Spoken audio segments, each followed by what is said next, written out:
Journée à notre écoute. Sud Radio, 10h midi, Valérie Expert. De retour avec vous dans le studio de Sud Radio pour le 11h midi. 11h midi où on commente l'actualité avec vous. 0826 300 300. Vous pouvez également nous suivre sur le Facebook Live. Attention, vous allez nous voir dans le studio. Aujourd'hui, Sophie de Menton, chef d'entreprise, présidente du mouvement éthique. François Monboise, président de la FEVAD. Bonjour. François Coq, membre de la France Insoumise. Et nous attendons Jackie Isabello qui doit être coincée dans la neige. Par les gilets jaunes. Mais non, vous commencez pas, hein, Sophie. Vous commencez pas. Je sais que nous sommes une radio gilets jaunes, je crois. Macron vous inquiète-t-il? Le président de la République inquiète 62% des Français. C'est le résultat d'un sondage IFOP avec des traits de caractère qui ressortent, qui sont assez étonnants. On va y revenir. Mais c'est en tout cas ce qui ressort en premier. Les Français le trouvent inquiétant. La loi anti-casseurs, a-t-on encore le droit de manifester? On peut se poser la question. J'avais envie qu'on parle de monsieur Darmanin, notre ministre des Finances, qui aimerait bien devenir maire de Tourcoing. Et semble-t-il, il est allé à l'Élysée demander, plaider sa cause pour savoir s'il ne pourrait pas exceptionnellement cumuler les deux mandats. Alors, peut-il y avoir des exceptions? Ça vous paraît... Voilà, vous nous dites ce que vous en pensez. Et puis, ça confirme la règle en général. L'exception, oui. Et européenne, les candidats sont-ils trop jeunes? Voilà, vrai débat. Allez, vos coups de cœur, vos coups de gueule. François Monboise.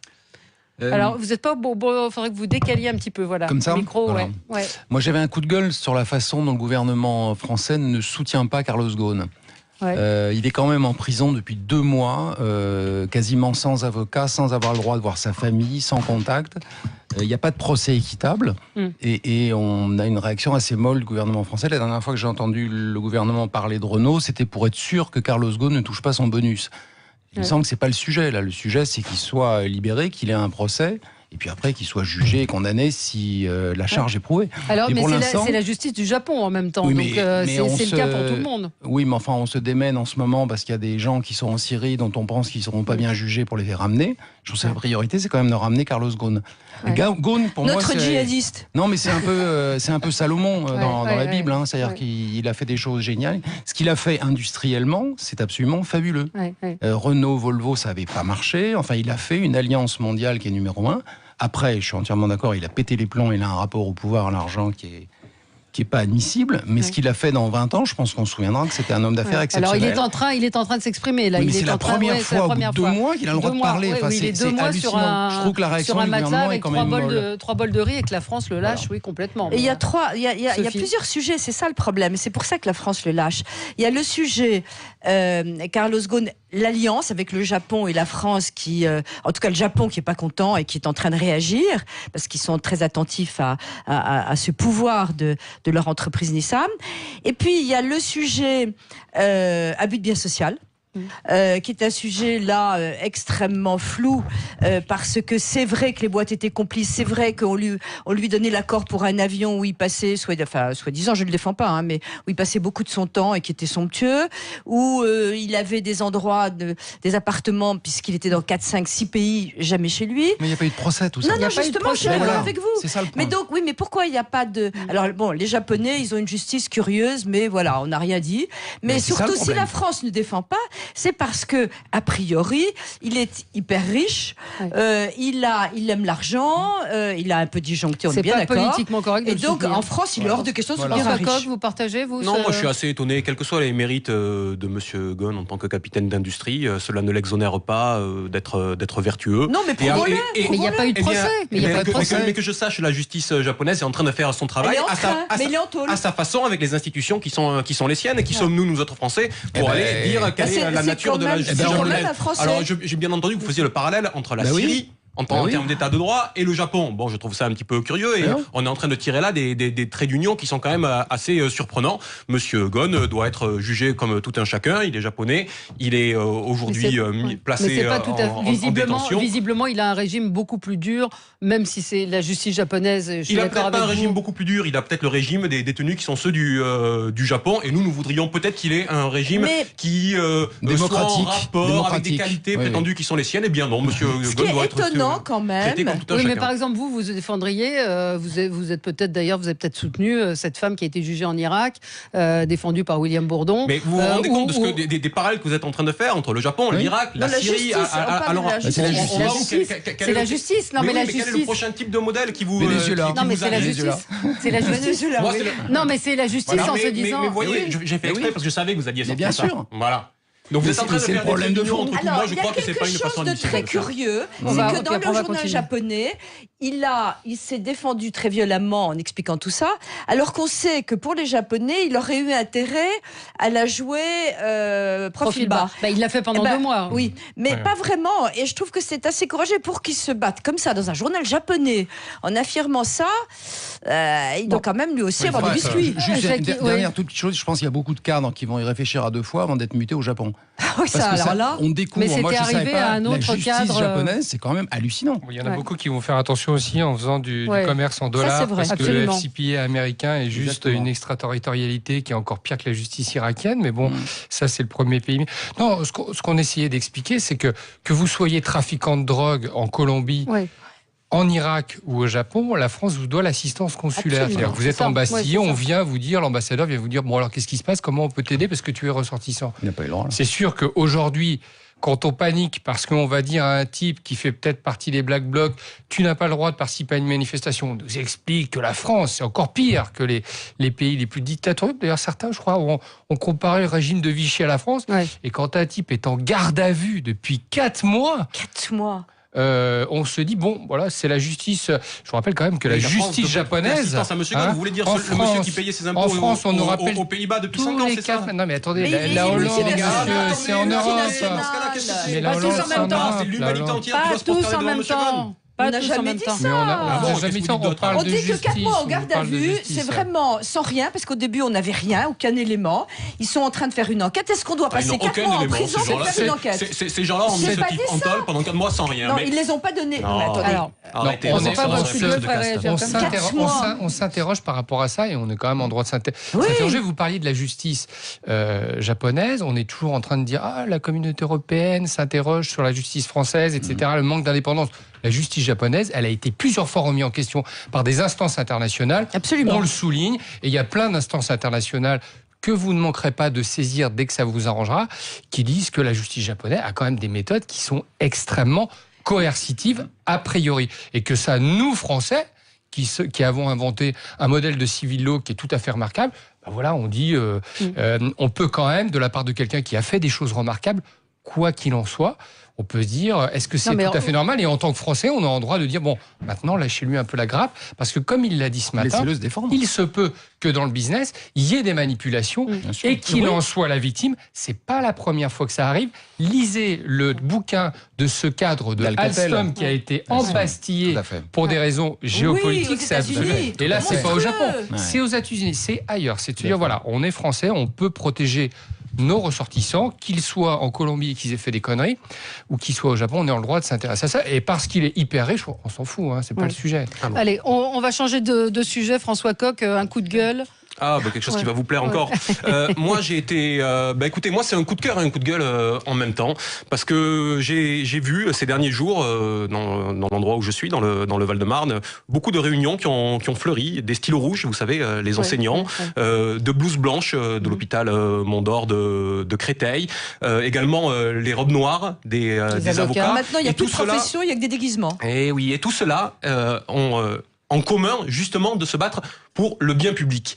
D'essayer à un moment donné de remettre au cœur de la discussion ce qui fait sens pour le grand nombre. Et moi, je suis très étonné qu'au moment où ce phénomène-là réémerge et finalement essaie de refaire sens dans la société, le Premier ministre, droit dans ses bottes, ait été hier soir dans une émission réaffirmé que l'une des priorités était la réduction de 120 000 fonctionnaires dans la fonction publique et notamment de 70 000 fonctionnaires agents dans la fonction publique territoriale. Sauf que ce qu'on a entendu avec la 4e couleur, le mouvement des Gilets jaunes, c'est qu'on a une difficulté dans cette France, pas simplement périphérique, la France rurale aussi, où le service public se délite, s'éloigne de la part des gens. Et donc, d'un certain côté, entre le cinéma qui est fait par le président Macron avec les maires et ce que raconte monsieur Philippe de notre côté, j'ai l'impression qu'il y a une dichotomie qui s'installe entre les usagers et les élus. Quels sont les postes qu'il veut supprimer? Ces postes justement... J'attends de voir. Ce qu'il va faire, c'est qu'il va encore demander aux collectivités locales de faire elles-mêmes le tri là-dedans. Moi, je suis maire adjoint à Champigny-sur-Marne. Vous savez que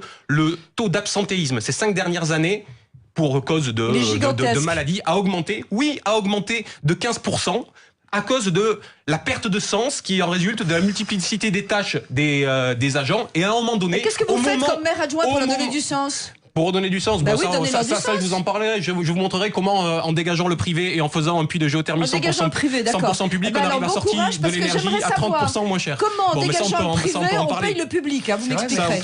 Et donc, la taxe d'habitation, tout ça, s'il n'y a plus d'entreprises dans votre commune, vous financez comme ça, si c'est sans privé, sans les entreprises, donnez-nous le son d'économie, parce que moi, je serais très preneur de voir comment vous sortez tous les emplois de votre commune, comment vous enlevez toutes les taxes. Vous expliquez comment on fait le Grand Paris, un réseau de chaleur. C'est pas avec les grandes au lieu de sortir de l'énergie à 90 euros du mégawattheure et que je la sors à 60, en la faisant avec un financement 100% public plutôt que de faire une délégation de service public, je peux vous expliquer les gendarmes ils sont en train de se demander où est le sens en ce moment, parce que c'est vrai qu'ils se mettraient en arrêt maladie, puis les pompiers nous diraient moi je me fais jeter. D'ailleurs, vous avez bien noté le fond, et vous avez bien noté le malaise qu'il y a aujourd'hui. Bien sûr, allez.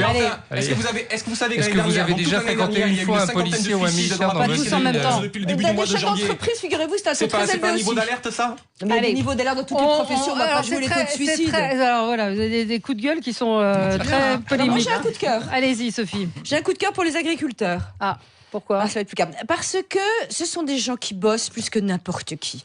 Ce sont des gens qui sont attachés à produire bien. Ce sont des gens qui ont des retraites d'un niveau effroyable, parce qu'il y a des agriculteurs qui ont des retraites du niveau de 500 €. Ce sont des gens que finalement on n'aide pas, il y a des aides un peu de l'Europe, c'est une chose, et on est en train de filer des subventions, de trouver des appartements pour des réfugiés qui n'ont pas de papier. On passe notre vie à essayer d'aider des gens dont on comprend mal pourquoi il faut qu'ils soient premiers c'est pas fromage ou dessert, on peut aussi... C'est un peu fromage ou dessert, parce qu'il y a un moment où on n'a plus un centime. Alors il va falloir choisir, ça va être fromage ou dessert. Mais je veux dire que j'ai un coup de chapeau parce qu'on ne les entend pas tellement. Ils constituent, et c'est une sauvegarde de notre pays. Donc j'ai vraiment un coup de cœur pour eux parce que ce sont des gens remarquables qui ne comptent pas leur temps. Jackie Isabello. Moi, je vais faire plaisir à François Coq. Je ne savais pas qu'il était là aujourd'hui. Désolé.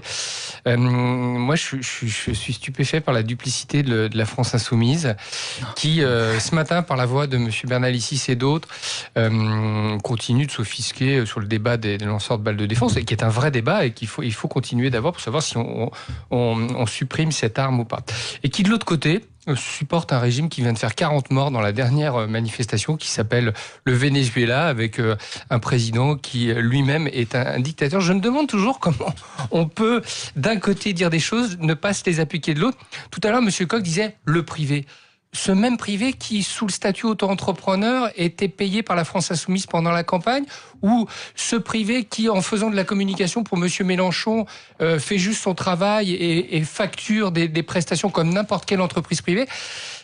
Voilà, je ne sais pas comment vous faites pour arriver à construire ce logiciel intellectuel, mais force est de constater que vous faites, et c'était mon coup de gueule. C'est tellement grossier que je ne sais même pas si ça mérite que de répondre sur le fond. Non, c'est parce que c'est vrai. Vous voulez dire pour pouvoir financer une campagne présidentielle avec des gens qui étaient rémunérés du privé dont vous parliez tout à l'heure, avec un statut qui leur était à 2 000 € et non les plus de 6 000 € des gens qui travaillaient pour la République. Mais là, c'est pas le sujet. Là, c'est Maduro, c'est le soutien de Maduro. Il y a plusieurs choses dans la question, donc permettez que je réponde aussi à celle-là. Oui, mais le soutien à Maduro... Mais où avez-vous vu qu'il y a un soutien en tant que tel à Maduro? Aujourd'hui, la question, et il y a une question de principe sur ce qui se passe au Venezuela. Tout le monde voit qu'il y a un coup d'État qui est organisé et fomenté depuis les États-Unis, tout en atteste d'un point de vue géopolitique, tout en atteste d'un point de vue financier. On voit bien, donc on doit bien être capable de s'insurger aussi contre ça, parce que la menace qui est mise en place aujourd'hui par M. Trump et M. Bolsonaro peut derrière faire effet domino et s'appliquer à beaucoup d'autres. Après que Nicolas Maduro ne soit pas l'alpha et l'oméga, mais enfin tout le monde l'a dit, tout le monde dit que les choses ne peuvent pas se résoudre dans le sens, et qu'à partir d'un moment où quelqu'un emploie la violence et fait couler le sang dans son propre pays, il y a une perte de de légitimité. Mais entendez aussi que la situation au Venezuela est une situation extrêmement complexe depuis des années, où il y a plusieurs camps, où il y a deux camps aujourd'hui qui se font face. Ce n'est pas vrai que l'ensemble du pays aujourd'hui est contre M. Maduro. Il y a une grande partie du pays, il y a aussi une partie du pays qui le soutient, et donc aujourd'hui nous ne sommes pas là pour exacerber les tensions entre les uns et les autres. Il faut trouver une issue raisonnable à cette question, entendons-nous. Allez, on se retrouve dans un instant. Emmanuel Macron vous inquiète-t-il comme 62% des Français? C'est un sondage IFOP Sud Radio, on va y revenir. Il a de l'autorité pour 54% des Français, il en avait 69 lors du dernier sondage. Il sait où il va, 47% contre 57%. Il a la stature d'un président de la République, 45% contre 54%. Assez intéressant ce sondage. À tout de suite, on vous attend sur Sud Radio, 0826 300 300. Sud Radio, Valérie Expert, débat. Conforama, le confort pour tous. À ceux qui sont à la recherche de la crêpe parfaite, on offre 20% de remise en plus pour l'achat de 2 produits petits électroménagers ou art de la table. Et ça, c'est la recette idéale pour une chandeleur réussie. Conforama, jusqu'au 4 février, conditions en magasin et sur conforama.fr. Voilà, ça fera 5 €. Combien? Mais c'est le prix d'une voiture. Quoi? Et une Toyota hybride en plus. Avec l'entretien et la garantie inclus. Allez Max, on s'en va. Pendant les moments Toyota Occasion Plus hybride, profitez des occasions récentes sur la gamme hybride Toyota à partir de seulement 5 € par jour, entretien et garantie 3 ans inclus. Offre aux particuliers dans la limite des stocks dans le réseau participant pour Yaris hybride dynamique navigation pack confort. Soit 150 € par mois. LO à 37 mois, 45 000 km. Premier loyer de 2 910 €, prime gouvernementale de 1 000 € déduite. Voir toyota.fr. Leclerc. Ah, je vois qu'on n'a pas oublié le pot de Nutella. Disons que pour la chandeleur, le Nutella, ça compte autant que les crêpes maintenant. J'avoue que moi-même, j'adore ça, le Nutella. Maman, mais tout le monde adore le Nutella. Et en ce moment, avec 30% de tickets Leclerc sur le Nutella, on peut. Du 22 janvier au 2 février, 30% de tickets Leclerc sur toute la gamme de pâte à tartiner Nutella. Voir modalité dans les magasins participants et sur www.e.leclerc. Si on se faisait une petite crêpe au Nutella avant que les enfants rentrent de l'école. Non mais maman, t'es incroyable. Pour votre santé, bougez plus. Cet hiver, changez votre ancienne chaudière grâce au coup de pouce chauffage mis en place par l'État et réalisez jusqu'à 20% d'économie d'énergie. Si vous êtes aussi éligible à l'aide financière Habiter Mieux Agilité de l'Agence nationale de l'habitat, NG Home Service simplifie vos démarches et installe votre chaudière gaz très haute performance énergétique à partir de 1 €. Renseignez-vous sur nghomeservice.fr ou appelez le 0800 100 035. Service gratuit plus coût d'un appel. J'agis avec NG Home Service. L'énergie est notre avenir. Économisons-la. Sud Radio, le 10h midi avec Valérie Expert, revient dans un instant. À tout de suite. Leclerc. Philippe, c'est quoi tous ces paquets de tortellini? J'adore ça, les tortellini. Et avec les super pouvoirs d'achat Leclerc, 34% de réduction immédiate sur les tortellini ricotta et épinards rana. Le top des tortellini. Ah pardon. Du 29 janvier au 2 février, les tortellini ricotta et épinards rana de 250 grammes transformés en Italie avec 34% de réduction immédiate sont à 1,29 €, soit 5,16 € le kilo. Voir modalité dans les magasins participants et sur www.e.leclerc. Je me suis régalé. C'est ça, les super pouvoirs d'achat Leclerc. Pour votre santé, évitez de grignoter. La bonne idée but pour muscler votre pouvoir d'achat, moins 40% sur un canapé d'angle convertible. Et là, on se convertit au convertible. En ce moment chez But, moins 40% sur le canapé d'angle convertible Pulsion 2 qui passe de 1159 à 699 €. Oui, 699 € seulement. But, des prix et des idées tous les jours. Sud Radio, 10h midi.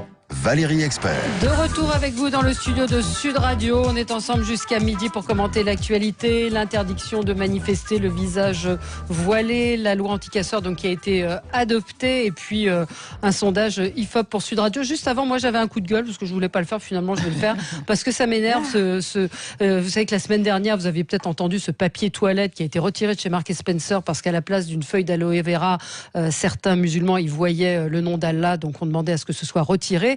Et là, c'est Nike, c'est la marque Nike qui est mise en cause. Les Air Max 270 sont la cible d'une pétition d'internautes qui pensent lire Allah sur les semelles, donc qui redemandent le retrait de ces baskets. Je vois des tweets d'ailleurs. Mon père vient de remarquer qu'il y a écrit Allah sous les Nike à mon petit frère. Du coup, il les a jetés.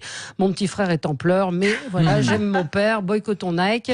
Ouais, je trouve pas ça. Enfin, je trouve qu'il y a de plus en plus de ces manifestations-là. Et aux Pays-Bas, d'ailleurs, ce matin, on apprend que le plus grand parc d'attractions a annoncé qu'il allait modifier l'apparence de ses marionnettes représentant des personnages africains et asiatiques qualifiés de racistes par les associations. Et c'est assez grave parce que si on muselle complètement. Et non, mais si là, c'est pas muselé, c'est-à-dire que c'est pas écrit. Pareil. Mais c'est pas écrit Allah sur les chaussures. Enfin, si vous voyez, je peux vous montrer le truc. Non, mais je suis totalement d'accord avec vous. C'est vraiment tiré par les cheveux. Et je dis que si on recherche ce genre de choses, on le trouvera, et que plus on va l'interdire, donc il faut pas céder à cette névrose, et plus on va l'interdire, plus on va exacerber les haines. Donc c'est très grave. Ouais, mais il y a un point aussi, Sophie, je te rappelle intolérance qui se développe. Sophie, vous avez fait une grande carrière, ça a été la papesse du marketing en France, et elle nous a tous inspirés. Et c'est pour dire quoi, au-delà de qu'il n'y a pas une plaisanterie, mais c'est de dire que les gens, vous l'avez vu dans les enquêtes, marquent beaucoup, de plus en plus de désintérêt vis-à-vis de la politique et des différents élus. En revanche, vis-à-vis de leur marque, les jeunes et les entreprises, ils attendent énormément de valeur des entreprises. Dans toutes les enquêtes, on s'aperçoit que, et là c'est le communicant qui parle, que de plus en plus les entreprises devront de porter des valeurs politiques vis-à-vis de leurs consommateurs. Et derrière ce sujet, vous avez raison de vous offusquer de ça, il y a de plus en plus une demande que la marque, quand je dépense, que ma marque, elle respecte certaines valeurs. Vous voyez, quand Nike dit vous ne parlez pas comme ça à Serena Williams, elle s'habille comme elle veut, même si vous êtes organisateur d'un tournoi. Derrière, ça veut dire que les consommateurs disent oui, je suis d'accord avec Nike. Quand Nike dit non, ce footballeur américain, vous ne lui parlez pas comme ça. Ici, il a le droit de s'offusquer contre la politique de Trump. Les résultats de Nike ont explosé aux États-Unis. À New York, Apple a donc de plus en plus, les gens ont des manifestations des fois qui sont incompréhensibles, mais parce que leur marque représente un socle de valeurs qui est aujourd'hui, et ça c'est regrettable, beaucoup plus important que leurs élus, leurs représentants divers et variés, les corps intermédiaires. C'est le règne du soupçon. François Coq. C'est une éruption. François Coq. D'une manière générale, quand même, ce qu'on constate, c'est que le renforcement et la place qui a été laissée aux communautés, le renforcement qu'on a constaté ces dernières années des communautés, fait qu'elles veulent prendre de plus en plus d'espace sur à la fois l'espace public et sur la question politique qui est l'espace de constitution, ce que j'appelle l'espace de constitution des libertés. Dans les deux espaces, l'espace de la société civile, l'espace de constitution des libertés. Et au nom de ça, elles sont prêtes, ces différentes communautés, quelles qu'elles soient, à avoir certaines interprétations qui remettent en question des choses qui, a priori, sont sans rapport. Donc, je crois à un moment donné que c'est cette façon de créer du commun aussi qu'il va falloir repenser, parce que la société fractionnée en différentes communautés, les unes à côté des autres, fait que cela ne peut que conduire à l'augmentation des confrontations et à la volonté d'hégémonie de l'une ou de l'autre. Alors, Samia me dit, aucun d'entre vous ne sait lire l'arabe, mais vous avez la certitude que ce n'est pas ce qui est écrit et ce que les arabophones lisent, il est bien temps de vous interroger. Non. Mais comment imaginer que Nike ait écrit le nom d'Allah? Vous avez regardé vous pouvez le voir partout à ce moment-là. Ça fait partie des fake news. C'est exactement ça. On a appelé Laurent Wauquiez, il a confirmé, lui qui parle très bien arabe. Mais François, moi je suis d'accord avec ce que vient de dire François Coq, c'est-à-dire qu'il y a de plus en plus de communautés, ce qui ne serait pas en soi un problème si ces communautés disaient pas toutes qu'elles détiennent le vrai. Qu'elles savent ce qui est bien, qu'elles interdisent aux autres de parler d'elles, parce que c'est ça aussi qui vient, c'est-à-dire que c'est le mouvement aux États-Unis Stay on Your Line, c'est-à-dire seuls les Noirs ont le droit de parler noirs, seules les femmes ont le droit de parler des femmes, etc. Seuls les Amérindiens ont le droit de parler des Amérindiens. Et ça, c'est grave, parce que ça fait des sociétés cloisonnées où chacun détient sa vérité et refuse de parler à l'autre. Et c'est assez dramatique, c'est dans tout le monde, toutes les démocraties occidentales.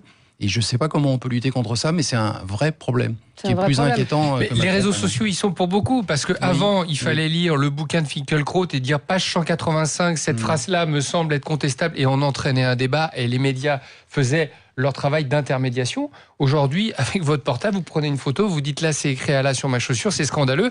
Les gens agrègent des opinions, et vous arrivez dans ce qu'on appelle les trend topics, et on arrive à ce que disait M. Coq, et je suis tout à fait d'accord. C'est-à-dire qu'il n'y a plus de réactions intelligentes et intelligibles sur des choses qui sont importantes. Honnêtement, ce qu'il y a sur la semelle d'une chaussure, on devrait s'en contrefoutre. Dans les réseaux sociaux, il y a autre chose aussi qui est grave, c'est que ce que fait Facebook, c'est qu'il vous cluster, il vous met avec des gens qui pensent la même chose que vous, voire qui sont encore plus virulents que vous. Donc si vous êtes un peu modéré à déjà penser que peut-être il y a peut-être un peu Allah sur ce papier ou je sais pas quoi, on va vous mettre des vidéos de gens qui disent oui c'est ça et c'est scandaleux, et donc vous êtes renforcé dans votre agressivité. Et on raccourcit la pensée quand même. Parce que le texte dit, parce que c'est militant quand même. J'entends ce que dit Samia, mais vous pouvez voir effectivement à ce moment-là tout interpréter. Mais celui qui a lancé ou celle qui a lancé la pétition dit le nom de Dieu sera piétiné, frappé à coups de pied, souillé de boue ou même de crasse, est irrespectueux, extrêmement offensant pour les musulmans et insultant pour l'islam. Je pense que les gens se prennent en plus ils pensent que c'est une réflexion intelligente, c'est-à-dire qu'on a réduit la capacité d'analyse. Il y a 20 ans, vous disiez ça, votre famille venait vous chercher et vous mettait dans un hôpital psychiatrique en vous disant vous avez un problème. Aujourd'hui, on pense que ce genre de réflexion est intelligente. Il y a beaucoup de gens qui vont agréger des colères, et des colères tout à fait légitimes, comme vous venez de le décrire. L'algorithme de Facebook. Mais les marques sont responsables d'accéder à ça. Excusez-moi. On pense que c'est intelligent et ça réduit quand même le débat. Oui, mais Jackie, et alors là, du coup, que les marques portent des valeurs, c'est une chose, mais elles sont très respectées. Très coupables de réagir par rapport à ça. Elles sont obligées. Devraient expliquer. Non, elles ne sont pas obligées. Allez, on se retrouve dans un instant et on va parler du sondage Sud Radio. Donc Emmanuel Macron jugé inquiétant par 62% des Français. À tout de suite. Bonjour, c'est Daniel Herrero. Sud Radio Rugby. C'est l'ouverture du tournoi des 6 nations. Le 15 de France, que l'on espère enfin ambitieux, affronte le 15 du pays de Galles, qui joue un si beau rugby. Un bien gros match en perspective. Vendredi 1er février, 21h au Stade de France. Nous y serons avec Nicolas Delage sur Sud Radio, évidemment. Le top 14, l'équipe de France, la Coupe d'Europe, c'est à vivre en direct sur Sud Radio. Sucré, salé, sucré-salé. Suzette ou en dentelle. Troué, mais bien doré. Palote ou rigolote. Avec les farines Francine, toutes vos crêpes maison, c'est forcément bon. Passez une délicieuse chandeleur et découvrez nos recettes sur francine.com. Francine, des bonnes idées en cuisine. Pour votre santé, limitez les aliments gras, salés, sucrés. Sud Radio, dans l'Aude, à Carcassonne, sur 104.7. Wouhou! Le casino de Barbotan vous invite à sa méga tombola du 3 au 24 février. Eh oui, plus de 30 000 € de cadeaux sont à remporter. TV, enceinte connectée, tickets jeux, bons restauration et plein d'autres lots sont à gagner. Et 7 voyages pour 2 à Las Vegas. Tirage tous les samedis et dimanches du 10 au 24 février. Participez gratuitement dès le 3 février. Venez tenter votre chance à la tombola du casino de Barbotan. Jouer avec excès comporte des risques. Pour être aidé, appelez le 09 74 75 13 13. Appel non surtaxé. Valérie Expert revient dans 1 minute sur Sud Radio. Les portes ouvertes de la Fédération compagnonique des compagnons du Tour de France, j'y étais. J'y ai trouvé une oreille attentive et surtout mon métier de demain. Aujourd'hui, j'ai choisi l'apprentissage et je partage une riche expérience professionnelle et humaine dans l'excellence des métiers du bâtiment. Employeurs et chefs d'entreprise, vous pouvez nous aider, nous les jeunes, à préparer notre avenir en nous offrant la possibilité de nous former en apprentissage. Soutenez la Fédération compagnonique des compagnons du Tour de France en leur versant votre taxe d'apprentissage. Info sur compagnonsduttourdefrance.org. Ce vendredi, jackpot Euro-Million de 120 millions d'euros minimum.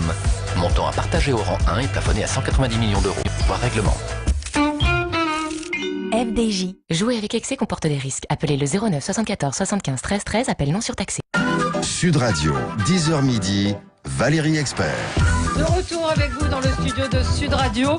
On va parler d'un sondage, un sondage IFOP pour Sud Radio qui existe depuis mars 2017, depuis l'élection du président de la République, avec un certain nombre de questions, d'affirmations, diriez-vous, qui s'appliquent bien ou très bien ou mal à Emmanuel Macron, arrivent en tête et il vous inquiète. Alors moi je m'inquiète et je m'interroge de cette question. Alors il y a beaucoup de questions. Alors il est proche des préoccupations des Français.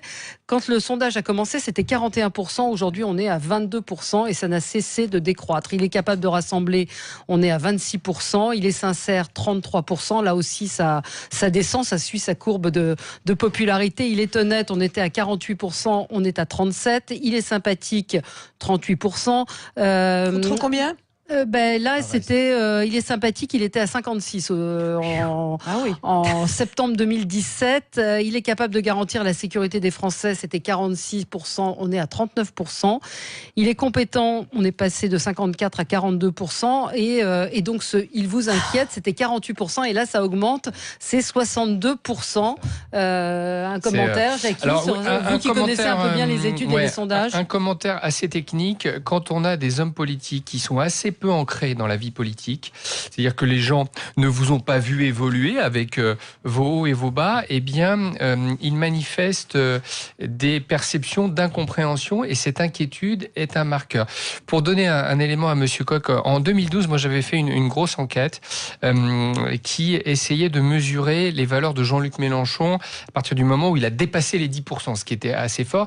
Et on s'apercevait que quand on travaillait les valeurs de Monsieur Mélenchon, que les gens au-delà de son côté tribun, ils arrivaient mal à mettre un socle de valeur derrière. Et donc, on avait dit, vous allez voir, il va s'effondrer. Et on avait également dit, François Bayrou, il y a des chances qu'il change de camp. Et ce qu'il avait fait, puisqu'il avait appelé à voter pour François Hollande, et M. Mélenchon s'était effondré dans la fin de la campagne. Donc, tout ça pour dire que les gens, quand ils n'ont pas un socle de valeur, quand ils vous ont pas vu vivre, quand ils vous connaissent pas assez bien, comme c'était le cas pour Chirac, Sarkozy, Mitterrand et j'en passe, eh bien, ils manifestent ce genre d'attitude, et ce critère, cet item, comme disent les sondeurs, d'inquiétude, marque le point important qui est que Macron, il n'est pas là depuis très longtemps, et les gens se disent, il fait des choses, parfois on les comprend pas, et donc ils sont inquiets, et ce critère augmente ces derniers mois. Oui, François Coq.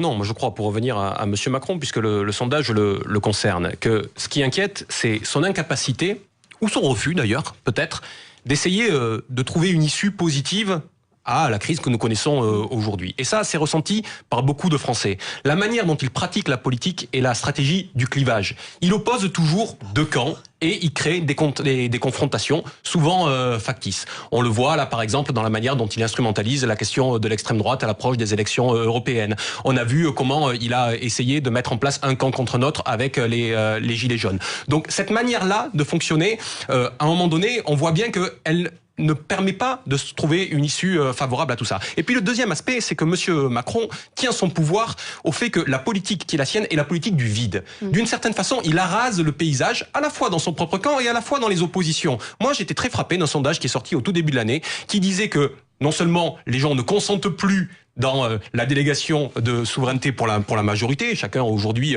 voit la légitimité de ce gouvernement, mais les gens ne consentent pas non plus à donner quitus aux oppositions. Il y a 53% des Français qui ne se reconnaissaient dans aucune opposition. Autrement dit, cette pratique politique arrase le paysage, et c'est pas comme ça qu'on fait vivre une démocratie dans le dialogue. On a Pierre en ligne avec nous. Bonjour Pierre. Oui, bonjour. Bonjour. On vous écoute. Est-ce que vous êtes inquiet vous aussi ? Écoutez, je tiens à remercier sur Radio parce que c'est une radio qui est assez impartiale. Oui, effectivement, Macron m'inquiète comme pourraient m'inquiéter, disons, les autres s'ils étaient à sa place. Ce qu'il ne faut pas oublier, c'est que Macron a été élu au premier tour à peu près par 18% des Français. Et qu'est-ce qu'il fait ? Il ne s'occupe que de ces 18%-là, c'est-à-dire qu'il protège sa caste avec des lois fiscales pour protéger les plus riches. Donc il ne sert que son intérêt. Mais ce qui m'inquiète, c'est que Macron, lui, ne peut rien faire.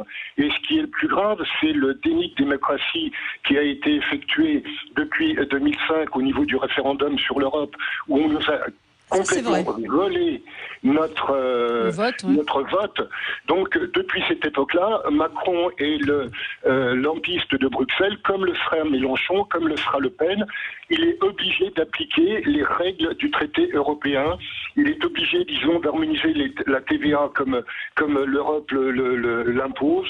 On est obligé de délocaliser, regardez BIC dernièrement, privatiser les autoroutes, l'aéroport de Toulouse, le scandale avec ce qui se passe. Donc, quel que soit le président que l'on élira entre guillemets, parce que pour moi c'est pas un vote, il sera obligé d'appliquer la politique de Bruxelles, détricoter le code du travail, la sécurité sociale avec les charges sociales. Donc on fera toujours la même chose, et on ne pourra rien, Mélenchon ne pourra rien harmoniser au niveau des paradis fiscaux. La Suisse, la Belgique ne seront pas d'accord. Il y a une tonne, et sur les 27 pays, ils n'ont pas tous les mêmes intérêts. Donc on ne pourra jamais rien faire, et ça fait des années et des années que c'est ça, moi, la véritable violence. Vous seriez pour un Frexit ? Vous seriez pour un Frexit ? Absolument. Il faut remettre tout à plat. Je suis pour l'Europe, mais je suis contre l'Union européenne parce qu'elle a été construite. Pour l'Europe et pour un Frexit, là, c'est un peu compliqué. Si, on peut comprendre qu'il y ait on comprend ce qu'il dit. C'est-à-dire que pour une Europe qui ait des intérêts communs, mais qu'on ne soit pas ultra dépendant de Moi, je pense qu'il faudrait qu'il y ait plus d'Europe, une Europe un peu politique. Je pense qu'il faut une harmonisation. Donc on ne peut pas être tous, on n'a pas les mêmes intérêts que la Roumanie. Roumanie. On peut harmoniser beaucoup plus quand même. On peut vraiment harmoniser beaucoup plus. Là, c'est pas le sujet. Le sujet, c'est l'inquiétude. Alors, l'inquiétude, moi, je voudrais d'abord répondre. Je pense que Macron, c'est exactement le contraire. Il ne laissait pas. Alors que il n'y réussisse pas à certains moments, c'est une chose, mais c'est tout sauf un diviseur. Il a été, au contraire, élu sur le principe qu'il était un rassembleur. Il a essayé de nier droite-gauche. Les petites phrases prononcées, force est de constater. Non, mais ces petites phrases, il faut arrêter. Moi, c'est insupportable. Oui, qu'il arrête, oui, je suis d'accord qu'il arrête. Non. Alors, mais quand je vois... Il faut qu'il arrête, quoi. Non, alors, c'est insupportable. Je suis désolée, je me la reprends, j'essaie de trouver ce qu'il y a de mal dans cette phrase. On claque un pognon fou et pourtant ils sont de plus pauvres. C'était du désespoir de ne pas pouvoir y arriver. On prend ça comme une insulte. C'est invraisemblable, la mauvaise traduction de cette phrase. Il n'y a pas que celle-là, Sophie. Non, mais il n'y a pas que celle-là. Bon, alors attends, on va continuer sur 6 phrases. Il a été élu sur ces petites phrases. Non, mais c'est sur le comportement, visiblement, le comportement... Excusez-moi Valérie, je finis juste une seconde parce que vous avez cité effectivement une dégringolade dans les sondages. Il y a une légère remontée, vous en parlez pas, il a une légère remontée dans les sondages actuellement, Macron. Et ensuite de ça, je pense que la façon dont il est réagi, moi je suis contre le principe du grand débat parce que ça va forcément décevoir, mais je veux dire, le type il s'y colle, il y va. Je trouve ça très intelligent de s'appuyer sur les maires, très intelligent, parce que ce sont des gens formidables. Les gens n'y croient pas, les gens n'y croient plus. Bon, ils pensent que tout a été organisé, qu'il ne dit rien, qu'il n'apporte pas de réponse. François Monbois sur ce commentaire. Écoute pour l'instant. Moi, je crois que l'inquiétude, elle est pas mal que les gens ne savent pas ce qui va se passer dans les 2-3 mois, quoi. Ils ne savent pas si on va continuer à avoir tous les samedis toutes les chaînes d'infos non-stop sur des vitrines cassées ou pas. Et les gens sont un peu inquiets de ça, de savoir comment on va sortir de cette crise, effectivement. Et les gens ne savent pas. Et sincèrement, autour de la table, je ne sais pas si quelqu'un sait. Moi, j'en sais absolument rien. Ça, on sait pas. On est tous le jeudi à se dire est-ce qu'il va y avoir des manifestations samedi ou pas. On aimerait bien qu'on en parle moins, comme ça il y en aura moins. Ouais, enfin, il y en a quand même. Et il y en a dans des petites villes de province qui sont vraiment. C'est pas que Paris. Il y a des villes où il y a vraiment des tas de gens qui sont sur des ronds-points, qui dans le froid, etc. C'est même la réalité principale. Voilà, exactement. Donc, moi, à mon avis, l'inquiétude, elle porte surtout là-dessus. C'est-à-dire que les gens ne savent pas, et c'est un peu ce que vous disiez, comment on va sortir de cette crise. Mais il vous inquiète, il inquiète le personnage, inquiète. Hein, mais ça, je sais pas. Je pense pas que le personnage. La question, c'est il vous inquiète. Il vous inquiète. Moi, je trouve la question étrange. J'aurais bien aimé avoir Frédéric Dabi là, mais. Est-ce qu'on aurait été inquiété par Mitterrand ou Hollande? C'est la question qu'il faut se poser aussi. C'est exactement ça. C'est-à-dire, on connaît mal ce président. Ça, c'est factuel. Il n'y a rien à lire. Ce type est arrivé il y a à peine 2 ans. Il y a eu le bouquin d'Anne Fulda qui nous a expliqué plein de choses. On est en train de s'apercevoir, pardon à Pierre, enfin moi je suis pas homme politique donc je peux lui dire que je suis pas du tout d'accord avec lui, que factuellement il a tort, mais Emmanuel Macron fait pas la politique de son électorat. Il a été élu par la gauche et si c'est un président des riches, les riches ne votent pas à gauche. Donc là, rien que là-dessus, de dire ok, je suis d'accord parce que c'est un président des riches, il a été élu par la gauche. Donc il fait pas du tout la politique de... Non mais Pierre disait, il fait la politique de son électorat. Non, il ne fait pas la politique de son électorat. Il a été élu par des gens qui ont voté Hollande, qui étaient à gauche. Et aujourd'hui, s'il est le président des riches et qu'il fait une politique de riches, admettons que je sois d'accord avec ça, c'est pas la politique de son électorat. Mais comme les gens le connaissent mal, il a jamais été élu, il a jamais eu de responsabilité. Il a été dans des endroits que les gens ne cessent de décrire comme étant les bastions du Bilderberg, plutôt que les grandes banques, les endroits.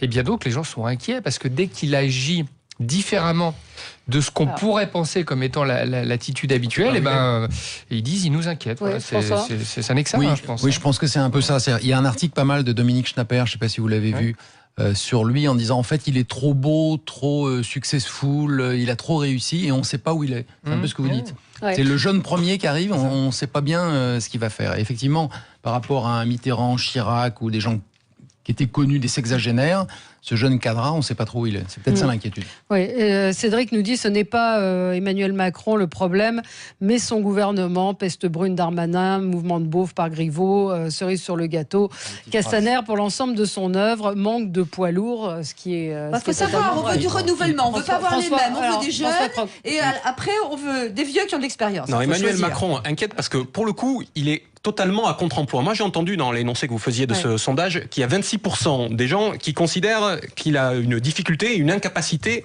à rassembler. Autrement dit, nous sommes dans un moment où, à l'ensemble de l'échelle de l'Europe, nous connaissons une crise profonde de la représentation. Ayez en tête que la moitié des gouvernements en Europe 14 sur 28 sont des coalitions dans lesquelles la coalition elle-même est minoritaire au sein de son propre Parlement. Autrement dit, il y a une crise profonde de la représentation, et la représentation ne suffit plus à exprimer l'ensemble du champ démocratique. Les gens veulent pouvoir réintervenir et recouvrer leur souveraineté de manière permanente et aussi inaliénable. Eh bien, Monsieur Macron, lui, il est complètement le contre-emploi de ça. Il est l'incarnation de la politique en un homme. Regardez ce qu'il a dit dans la Drôme la semaine dernière à propos du grand débat. Il a dit aux gens, vous pouvez donner votre avis, mais les gens veulent plus donner leur avis. Ils veulent pouvoir décider. Et lui a terminé sa phrase en disant, et au final, je déciderai. Autrement dit, il est complètement à contre-courant. Et c'est cette inquiétude-là, cette rupture entre cette légitimité qui est la sienne, qui est celle de l'élection qui a eu lieu il y a 18 mois, et la légitimité permanente qui est celle de la souveraineté populaire, qui se confronte aujourd'hui et qui crée un vrai hiatus. Ouais. On se retrouve dans quelques instants. On va parler de la loi anti-casseurs. Cette loi qui, malgré les critiques de l'opposition, a été adoptée hier soir. On va y revenir dans un instant. 0826 300 300. À tout de suite. Sud Radio, Valérie Expert. Débat. Le Loft Music Sud Radio. Yvan Cugios. Ce soir à 20h, je serai en compagnie de Céline Alonso au célèbre café Les Deux Magots au cœur de Saint-Germain-des-Prés à l'occasion de la sortie de l'ouvrage Les Deux Magots, l'esprit rive gauche aux éditions du Cherche Midi. Nous recevrons à notre table de nombreuses personnalités pour cet événement, notamment Jean-Marie Perrier, Jean-Pierre Mocky, Antoine Duléry, Marc Serron, Catherine Mativa, Lotte Deslieux et également Bernard Werber. À ce soir 20h avec Céline Alonso pour un spécial de Mago. Le Loft Music Sud Radio, 20h-21h, Yvan Cugios. À la radio, il y avait cette reprise Argus, plus 4 000 € pour l'achat d'une Opel Corsa, avec climatisation, radio CD Bluetooth et régulateur de vitesse. Pourquoi j'y aurais cru? Je veux dire, la mort d'Elvis, j'ai pas cru, le monsieur sur la lune, j'ai pas cru. Alors une reprise Argus, plus 4 000 €, le complot, quoi. Et puis l'offre est passée, et depuis, j'ai honte, quoi. C'est pourtant vrai. Jusqu'au 28 février, les reprises ont de l'allure chez Opel. Bénéficiez d'une reprise Argus, plus 4 000 € pour l'achat d'une Opel Corsa. Offre réservée aux particuliers, conditions sur opel.fr. Wouhou! Le Casino de Barbotan vous invite à sa méga tombola du 3 au 24 février. Eh oui, plus de 30 000 € de cadeaux sont à remporter. TV, enceinte connectée, tickets jeux, bons restauration et plein d'autres lots sont à gagner. Et 7 voyages pour 2 à Las Vegas. Tirage tous les samedis et dimanches du 10 au 24 février. Participez gratuitement dès le 3 février. Venez tenter votre chance à la tombola du Casino de Barbotan. Jouer avec excès comporte des risques. Pour être aidé, appelez le 09 74 75 13 13. Appel non surtaxé. Sucré, salé, sucré-salé. Suzette ou en dentelle. Troué, mais bien doré. Palotte ou rigolote. Avec les farines Francine, toutes vos crêpes maison, c'est forcément bon. Passez une délicieuse chandeleur et découvrez nos recettes sur francine.com. Francine, des bonnes idées en cuisine. Pour votre santé, évitez de grignoter. Sud Radio, le 10h midi avec Valérie Expert, revient dans un instant. À tout de suite. Une question à Didier Tabary, président de Filorga, le premier laboratoire de médecine esthétique français. Comment lutter contre les rides? À l'origine, notre spécialité chez Filorga, ce sont les injections anti-âge en cabinet médical. Aujourd'hui, nous mettons cette expertise au service de toutes les femmes, grâce à nos crèmes anti-rides révolutionnaires. Et ça marche? Oui, cela a été prouvé sous contrôle médical. Avec notre crème Time Filler, les rides sont divisées par 2 en 2 mois. Time Filler, numéro 1 de l'anti-ride chez Filorga, en vente en parfumerie, parapharmacie et pharmacie. Détails de l'étude sur filorga.com. Amateurs de saveurs venues d'Asie, cherchent le plat original et pratique pour un voyage très exotique. Justement chez Grand Frais, pour le nouvel an chinois, retrouvez nos émincés de viande marinée façon asiatique, fraîchement préparés par votre boucher. Le meilleur marché, c'est Grand Frais. Jusqu'au 2 février, élaboré en France, porc, poulet ou dinde. Magasin participant sur grandfrais.com. Pour votre santé, bougez plus. Sud Radio, 10h midi, Valérie Expert.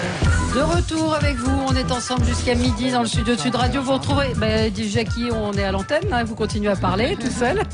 Pardon, on est ensemble jusqu'à midi. Vous retrouverez ensuite André Berkoff. Je suis avec Sophie de Menton, François Monboisse, François Coq et Jackie Isabello. Donc cette loi anti-casseurs a été adoptée hier à l'Assemblée et grâce à l'article 2, des interdictions de manifester pourront être prononcées par les préfets à l'encontre d'individus qui représentent une menace d'une particulière gravité pour l'ordre public, avec une peine de 6 mois d'emprisonnement et 7 500 € en cas d'infraction. Donc évidemment, il y a eu énormément de polémiques à propos de cette loi. Le centriste, le député Charles de Courson a même osé, on se croit revenu sous le régime de Vichy. L'Assemblée donc a même voté un nouveau délit de dissimulation du visage lors des manifestations. Alors, pourquoi cette loi? On l'a un petit peu évoqué hier. Il y avait déjà tout dans l'arsenal pour réprimer ceux qui étaient violents, etc. À quoi ça va servir cette loi? Il y a eu quand même l'exemple, enfin c'est ce qu'on m'a expliqué, des stades où on a réussi à écarter les hooligans, et en fait ils ont voulu faire un peu ça, parce qu'il est vrai qu'il y a systématiquement maintenant des casseurs dans les manifestations, ce qui nuit au droit de manifester. La question qu'on a posée depuis hier, c'est ils sont où les casseurs en prison aujourd'hui? Ils sont où les casseurs qui ont été arrêtés? C'est quand même la question. Mais Valérie, demandez à un policier sous couvert d'anonymat d'appeler sur Sud Radio. Ils vont vous expliquer. Moi, je travaille sur ces sujets-là. Le problème, c'est qu'il y a 300 Black Blocs qui sont hyper bien organisés, mais qui sont extrêmement hiérarchisés et qu'on n'arrive pas à attraper. Ils ne se font jamais arrêter. La question, c'est bien ça le problème, non? Alors, les policiers vous disent, OK, il y a deux options. Vous voulez véritablement qu'on les attrape? Si jamais vous les laissez faire, parce que les gars sont des professionnels de la guérilla urbaine. Donc on a un problème. Qu'est-ce qui s'est passé? Eh bien, ils se sont entraînés pendant des années. Vous savez où est-ce qu'ils se sont entraînés pendant des années? En Syrie. Ils se sont entraînés, pas du tout. Ils se sont entraînés à Notre-Dame-des-Landes, qui était le grand centre. Ils le savent. Demandez-leur, demandez qui vous appelle. Si vous êtes policier, appelez. On vous garantit l'anonymat. Ils vont vous expliquer. Et on n'arrive pas à les choper. Et le problème, c'est que il y a des violences. Rodriguez, c'est grave. Tous ceux qui ont été, de toute façon, on mettra c'est 4 très ans grave. à les juger. Il faut regarder le LBD. Il faut regarder. Ils vont faire un rétex et ils le font. Le retour d'expérience après chaque manifestation. Il faut adapter les doctrines d'emploi. Mais le problème, c'est pas les manifestants face à la police. Le problème, c'est qu'il y a ces 300 salopards qui sont des terroristes de la guérilla urbaine, qui vont partout en Europe, qui sont extrêmement organisés. On ne sait pas si ce sont des anciens militaires, Vous êtes en train de nous dire que la police française n'est pas en mesure d'arrêter 300 mecs qui sont connus. Valérie, c'est pas moi qui vous le dis. Je suis en train de vous dire ce que disent les grands spécialistes du maintien de l'ordre et qui vous le disent sous le sceau du secret. Ils ne peuvent pas les attraper pour plein de raisons qu'on n'a pas le temps de détailler. On pourra faire une émission spéciale si vous le souhaitez. Et que ces gens-là, ils foutent un bazar incroyable. Ils savent exactement comment il faut faire. Ils mènent des actes qui ont pour vocation à essayer de tuer les policiers. Et qu'est-ce qui se passe? Eh bien, ce bordel généralisé, il fait des victimes au sein des manifestations qui sont des manifestations qui, au début, ont été non déclarées. Et le vrai problème, il est... Et je termine juste, c'est de dire, le problème, c'est que, un peu comme ce qui s'est passé lors des problèmes de terrorisme, c'est qu'on est en train de créer des situations de désordre public entre deux catégories qui ne doivent pas s'opposer. L'idée, c'est pas les manifestants contre la police, il faut arriver à contraindre ces gens-là et à les arrêter. C'est extrêmement compliqué. Simplement, de toute façon, quand on les arrête, on sait très bien aussi ce qui se passe. Mais on les arrête pas. Oui, mais même si on arrête, le temps qu'ils soient jugés, il y a des comparutions immédiates sur des violences. Et ensuite en prison. Mais la question, c'est pourquoi cette loi? C'est pourquoi cette loi? C'est la vraie question. On voit bien que cette loi ne répondra pas à l'objet pour lequel elle prétend avoir été. C'est bien la dissimulation du visage. C'est très bien. Ça existe déjà dans la loi. Arrêtez un petit peu. Mais écoutez. Cette loi, elle a quand même un problème. C'est une loi liberticide en certains aspects et elle n'est pas destinée, je le répète, à régler la question que l'on vient d'évoquer. Le premier problème qui est extrêmement important, c'est qu'elle passe quand même d'un cadre juridique, c'était le juge aujourd'hui qui pouvait interdire à des gens de manifester, à un cadre administratif. Finalement, ce n'est donc cadre administratif, un cadre politique. Autrement dit, ce n'est jamais rien d'autre finalement qu'un retour d'une certaine forme de lettre de cachet. Et le deuxième aspect, c'est le caractère interprétatif qui est donné. On ne sait pas encore le niveau de gravité, tout ça est laissé à l'appréciation des uns et des autres, en l'occurrence du représentant. Est-ce qu'avoir un gilet jaune dans sa voiture peut être susceptible de vous faire... En l'occurrence du représentant de l'État, et ça nous ramène ni plus ni moins finalement qu'à être la troisième loi des suspects. Vous vous rappelez, la première loi des suspects, c'est septembre 1793. La deuxième loi des suspects, c'est en 1858, quand Napoléon III a voulu verrouiller toute opposition à l'Empire. Eh bien, la troisième, moi, je l'avais déjà appelée comme cela débat lors de l'acte 4 de la journée des Gilets jaunes, quand il y avait eu, je vous le rappelle, juste sur Paris, plus de 1000 interpellations préventives qui avaient été effectuées, nous en reviendrons aujourd'hui à cette situation. Vous savez, c'est un peu Minority Report, le film, où on suspecte les gens par avance avant qu'ils aient commis quoi que ce soit, et finalement on les enferme. François Monbois, cette loi, je ne sais pas si ça va servir à grand-chose, cette loi. Je pense que ça serait prudent que le gouvernement, mais c'est trop tard, fasse une loi, par exemple, pour 6 mois. Ça, on ne fait jamais en France. Et puis, on voit... Parce que l'argument de Courson est assez bon, c'est que cette loi mise dans des mains non démocratiques, c'est terrible. Oui. Je suis d'accord avec ce qu'a dit Jackie Aziabello. Je crois qu'il y a des gens qui sont très forts et que la police n'attrape pas, quelle que soit la loi, parce qu'ils courent très vite, bien sûr, tout simplement. Et cette loi ne va rien changer. Et ça monte en puissance et en violence. Il y a une vidéo qu'il faut voir très intéressante de Juan Branco qui théorise le passage à la violence et le fait qu'il y ait un mort. En disant, s'il y a un mort, le gouvernement est déstabilisé. Parce que c'est ça la réponse à ce que disait Jackie Isabello. Il y a des pays où la police arrête parce que c'est des pays où on ne s'occupe pas du fait qu'il y ait des morts ou pas.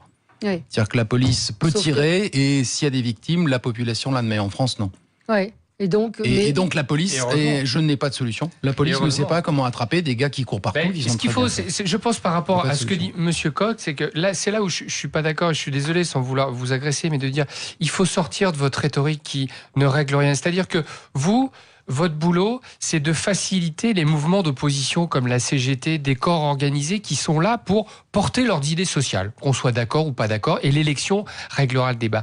Mais il y a des gens qui desservent votre combat et nous qui sommes un peu plus le parti de l'ordre, et ces gens-là, ils créent un tel désordre qu'ils déstabilisent les États. Il faut qu'on trouve ces 300 personnes qui se baladent partout en Europe et qui sont des terroristes, et je le dis encore et je pèse mes mots, qui sont des terroristes du désordre public et qui élèvent des masses de population les unes contre les autres. Discuter avec les gens qui font le service d'ordre, le maintien de l'ordre au sein de la CGT, ils ont les mêmes problèmes.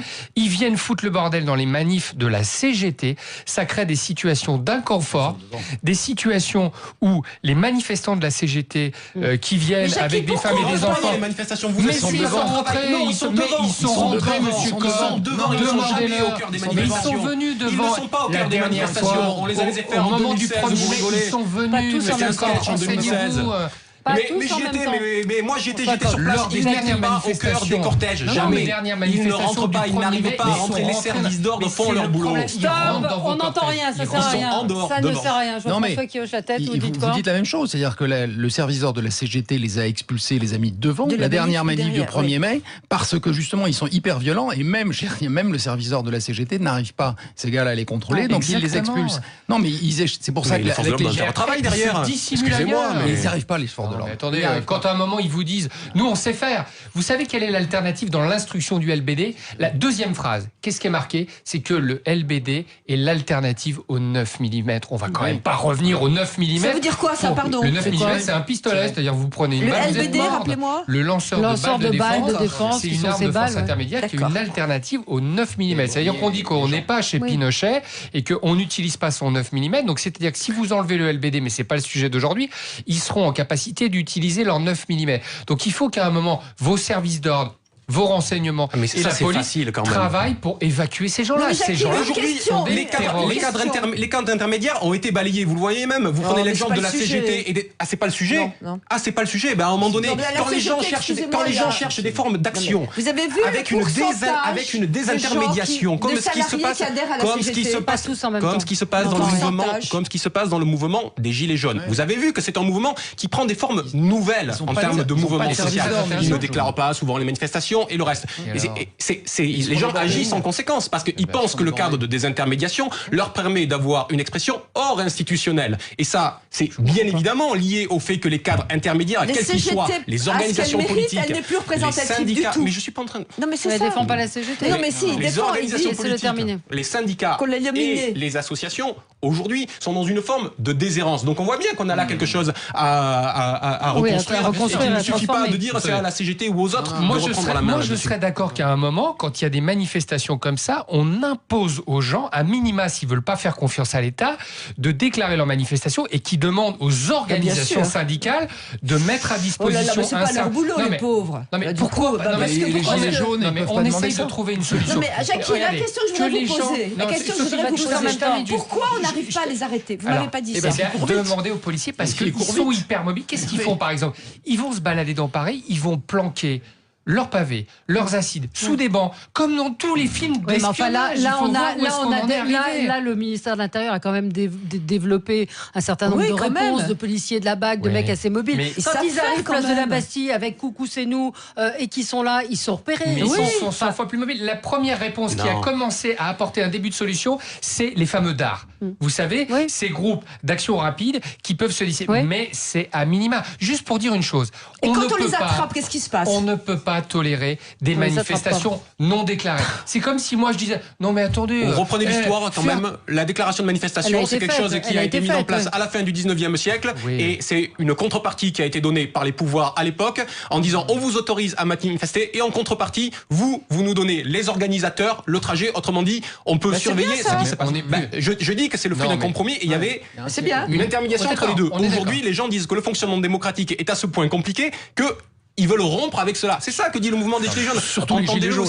Oui, mais il ne faut pas. Parce que si jamais quelqu'un arrive en vous disant écoutez, c'est sympa, le hors-piste, c'est la liberté. Je veux dire. Mais c'est pas la question aujourd'hui. Faisons pas comme si la question n'était pas posée. Faire des manifestations sans qu'elles soient déclarées. Il faut trouver une solution. Que ce soit avec l'État ou que ce soit en remettant ces gens-là en relation avec les organisations syndicales parce que ça pose des problèmes de sécurité qui dépassent ce mouvement qui était bon enfant au départ et qui fait aujourd'hui qu'il y a plusieurs centaines, voire milliers de blessés et à peu près 20 personnes qui sont éborgnées. Ça, c'est un scandale, c'est pas tolérable. Pas à cause de 300 mètres quand même. Ces milliers de blessés partout à travers la France. C'est pas quand même à cause de 300 mètres. Ils sont pas sur les 300 les gilets jaunes sont devenus violents. Les gilets jaunes. Alors pas que ça. Les gilets jaunes, ça mais aussi. Mais parce que ils endossent un gilet jaune, parce qu'ils lancent des pavés, ils lancent des choses hallucinantes. Pourquoi les policiers ne vont pas au contact, par exemple, des Black Blocs? Vous savez pourquoi ils vont pas au contact? Pourquoi ils vont pas plus au contact? Parce que les gars ont des couteaux et ils nous disent ils savent se battre. Si jamais ils poignardent un policier. Là, c'est la catastrophe. Et donc, les autorités qui sont pas sur le terrain, ils se prennent pas des pavés, ils disent si on les laisse aller sur le contact, on a un homme qui est poignardé.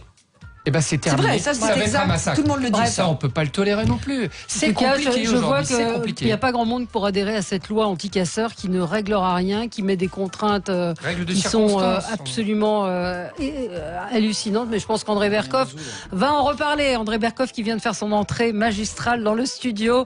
Vous allez le retrouver dans un instant, tout de suite après le journal. Et merci à tous les quatre d'avoir débattu sur Sud Radio ce matin. On se retrouve demain à 10h pour d'autres infos.